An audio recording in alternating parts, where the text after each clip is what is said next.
찬송가 438장입니다. 내 영혼이 은총 입어. 내 영혼이 은총 입어 중한 죄짐 벗고 보니 슬픔 많은 이 세상도 천국으로 와도다. 할렐루야 찬양하세.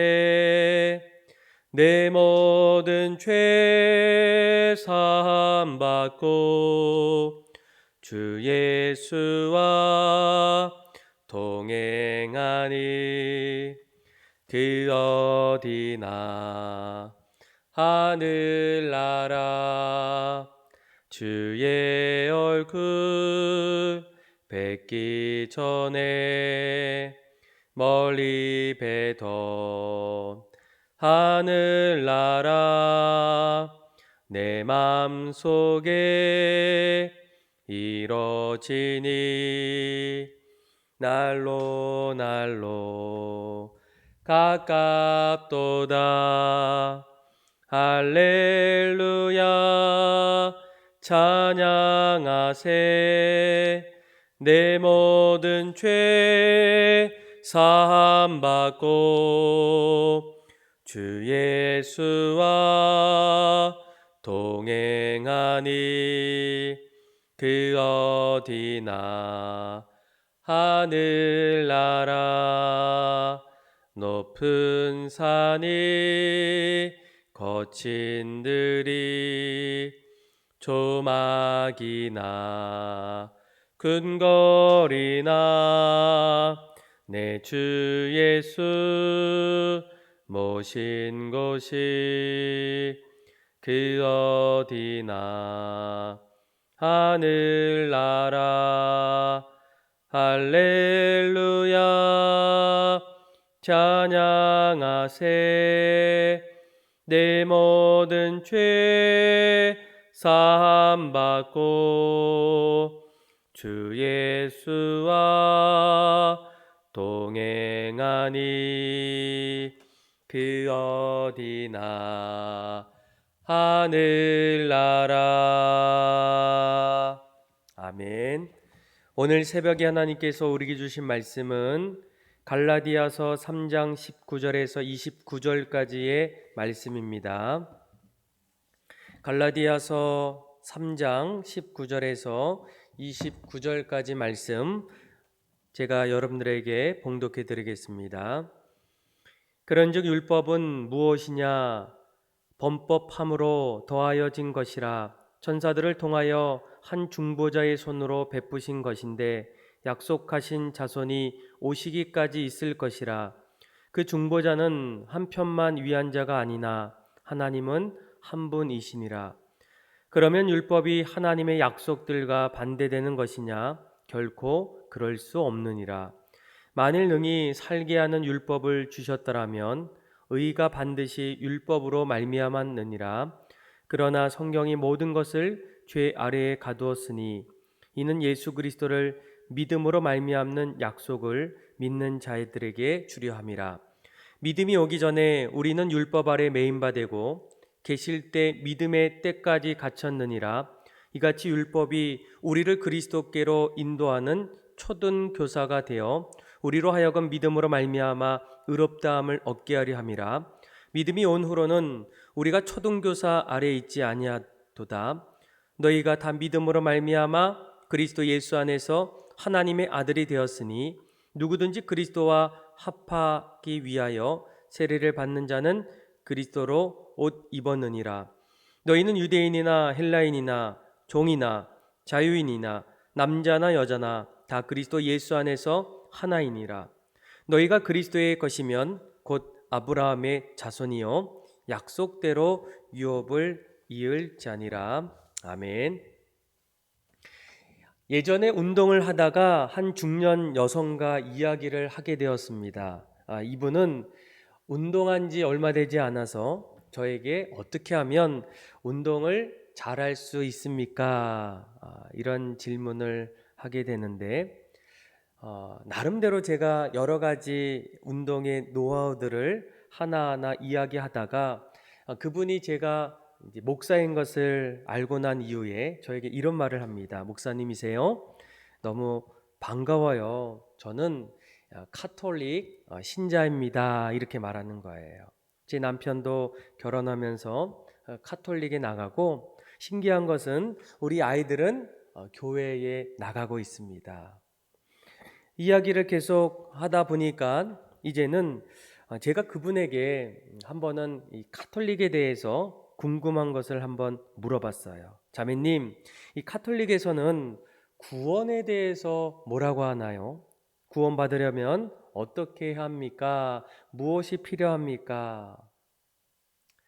이 이야기를 들었던 한 중년 여성이 잠시 생각하다가 목사님, 구원을 받으려면 이웃을 사랑하면 됩니다. 남을 도와주면 구원받을 수 있다라는 거예요. 그러면서 덧붙여서 목사님, 사람마다 여러 종교 중에 그래도 한 가지씩 종교를 갖는 것이 참 좋은 것 같아요. 운동하는 시간이라서 제가 그분의 이야기를 다 듣고 난 이후에 더 설명은 못했지만 그분의 이야기를 통해서 한 가지 느낀 것은 이분이 구원에 대해서 잘 모르고 있구나. 그리고 구원에 대해서 잘못 알고 계시는구나 라는 생각이 듭니다. 그러면서 저도 이 질문에 대해서 한 가지 마음속에 그렇다면 우리 성도님들은 구원에 대해서 과연 어떻게 생각하고 있을까? 오늘 우리가 읽었던 이 갈라디아에서 말씀을 보게 되면 사도 바울은 계속적으로 이 구원과 그리고 율법에 대한 말씀을 서로 연관돼서 설명하고 있습니다. 아마 방금 이 자매님이 이야기했던 이 구원은 바로 행위를 통해서 또 율법을 통해서 구원을 받을 수 있지 않겠나, 이런 이야기가 그 안에 담겨 있어요. 그런데 오늘 말씀을 하나하나 보시면 사도 바울은 이 구원과 율법에 대해서 이전부터 설명하면서 우리 한번 20절 말씀을 보세요. 20절에 보면 그 중보자는 한 편만 위한 자가 아니나 하나님은 한 분이시니라, 이렇게 얘기했어요. 조금 이야기가 좀 어려워서 이제 공동 번역의 20절 말씀을 읽어보면 이렇게 표현되어 있습니다. 그러나 하나님의 약속은 중재자를 내세우지 않고 하나님 한 분의 생각으로 하신 것입니다. 이 말은 무슨 의미가 있겠습니까? 그러니까 율법은 하나님과 인간 사이에 중보자 모세를 거쳐서 우리에게 주어졌는데 언약은 제3자 중보자 없이 하나님이 우리에게 직접 주셨다라는 거예요. 그래서 이 말은 모세의 율법과 하나님께서 그리스도를 통해서 주신 이 새 언약, 이 복음과는 차원이 다르고 비교할 수 없다라는 겁니다. 여러분, 이 율법은 모세를 통해서 우리에게 주셨다면 복음은 우리에게 어떻게 주셨을까? 바로 예수 그리스도께서 직접 주셨다라는 거예요. 그분이 바로 성부 하나님이시고 한 분이라는 겁니다. 그는 근본 하나님의 본체이신데 하나님과 동등됨을 취할 것으로 여기지 않고 인간의 몸으로 오셨던 분이에요. 그래서 오늘 우리가 방금 읽었던 이 본절의 의도는 인간 중보자이신 그리스도에 의해서 주어진 이 복음이 월등히 우월하고 이 복음만이 인간을 구원할 수 있다라는 것을 사도 바울은 설명하고 있다는 거예요. 구약 시대에 보면 이제 모세나 제사장들은 하나님이 세우셨던 중보자였습니다.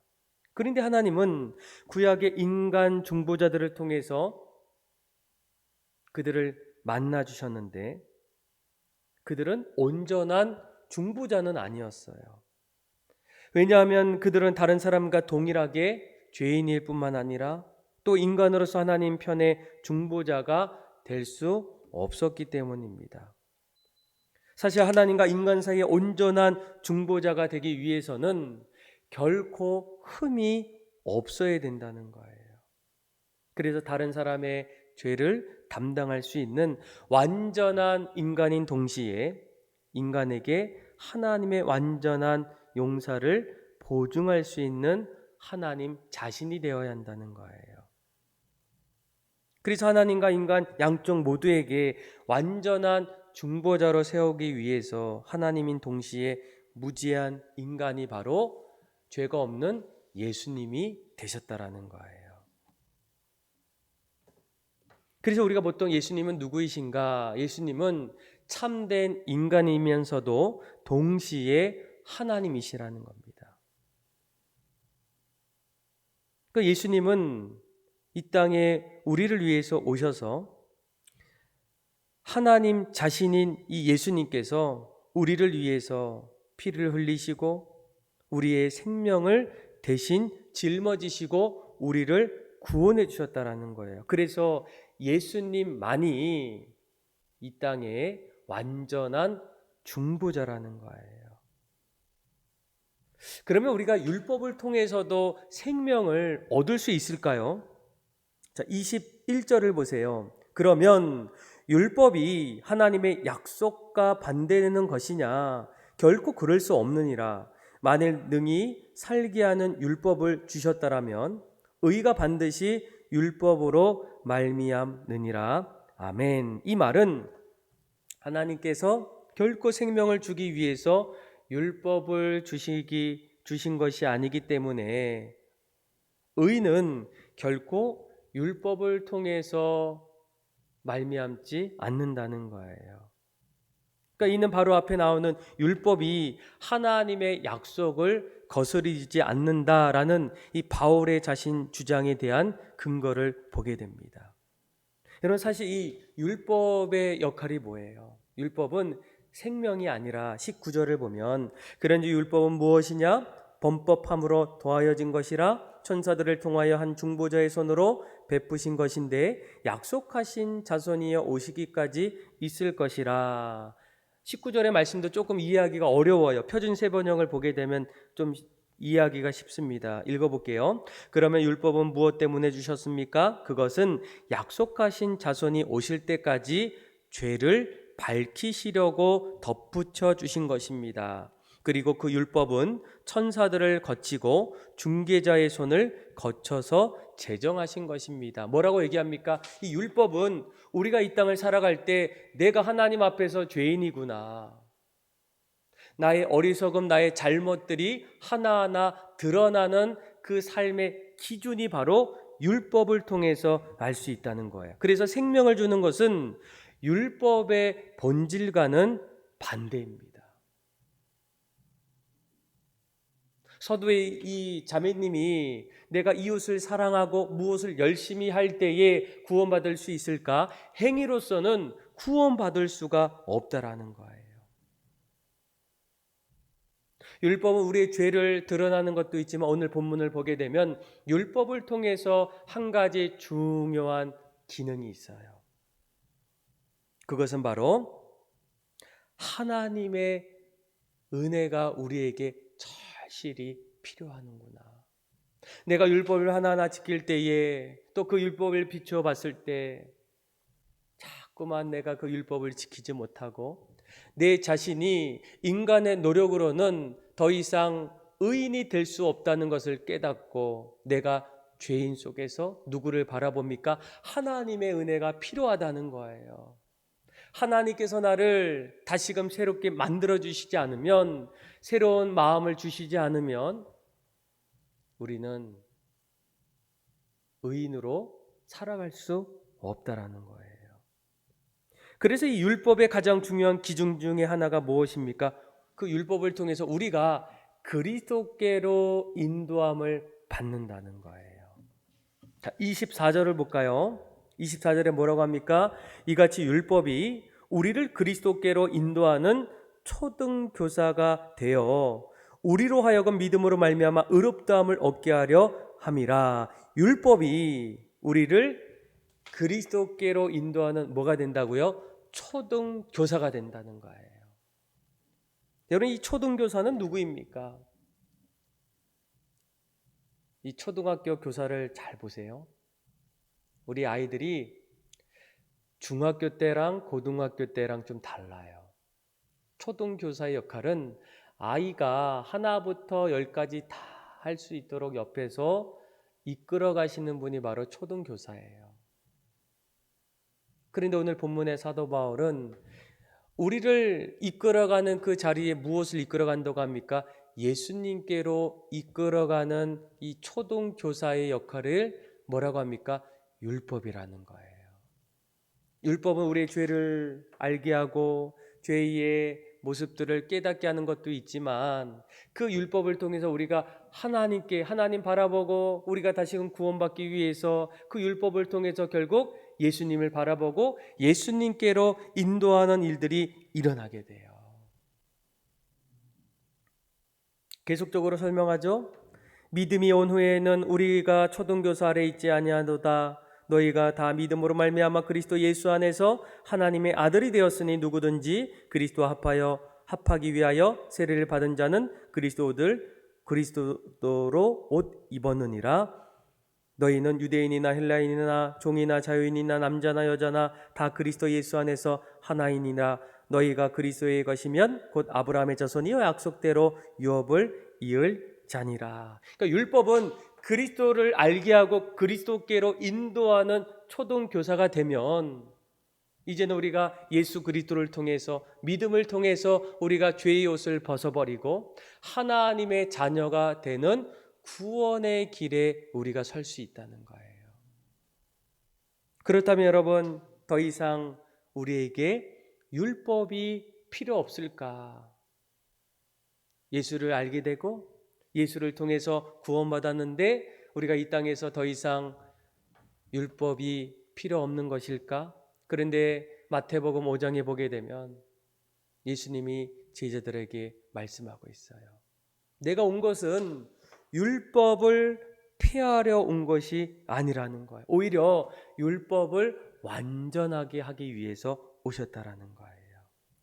내가 온 이후로부터 율법이 없어진다? 아니에요. 이루기 위해서, 버리기 위해서가 아니라 행하기 위해서 예수님이 오셨고 그 율법이 점점 완성되어져 간다는 거예요. 우리는 율법을 지킬 수 없지만 예수님께서 완전히 그 율법을 지키시는 분이 바로 예수님입니다.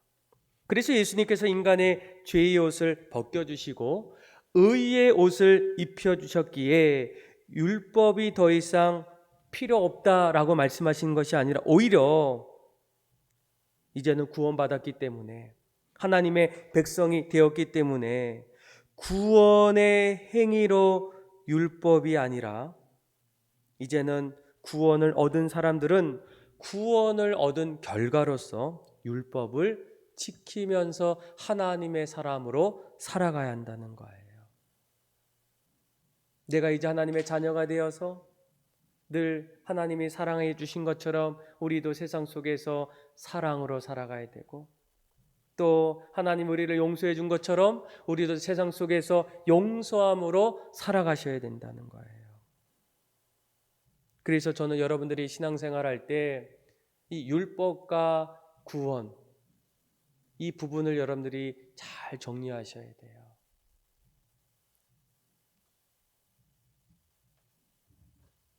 구원은 결코 율법과 행위를 통해서가 아니라 하나님을 믿는 믿음 안에서 예수 그리스도를 통해서 우리에게 행하셨던 그 모든 일들을 믿는 믿음 안에서 주시는 하나님의 은혜이고 그 은혜를 우리가 받을 때에 우리는 구원받고 천국 백성이 된다라는 거예요. 저는 여러분들이 오늘도 내일도 나를 살리시고 나를 새 생명 주셨던 그 예수님을 날마다 내 안에 모심을 통해서 우리가 이 땅에서 하나님의 자녀로서, 구원받은 백성으로서, 구원에 얻은 결과로서 날마다 우리에게 주셨던 그 율법들 하나하나 잘 지키고 또 그 안에서 하나님 앞에 영광 돌리며 살아갈 수 있는 또 저와 여러분들의 삶이 다 되기를 주님의 이름으로 축원합니다. 기도하겠습니다. 하나님 아버지 감사합니다. 하나님 율법과 구원에 대한 분명한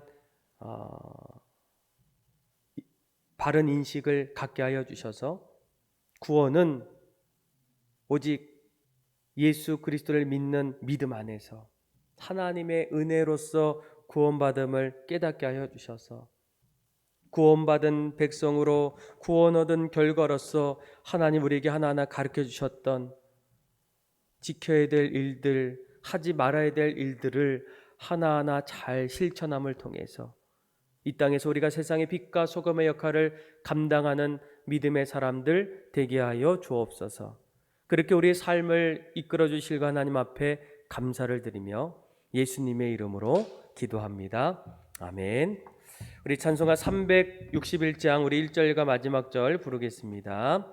기도하는 이 시간 주께 무릎 꿇고 우리 구세 주 앞에 다 나아가네.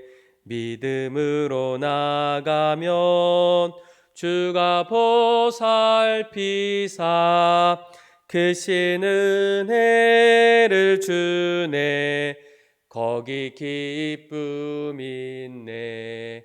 기도 시간에 복을 주시네.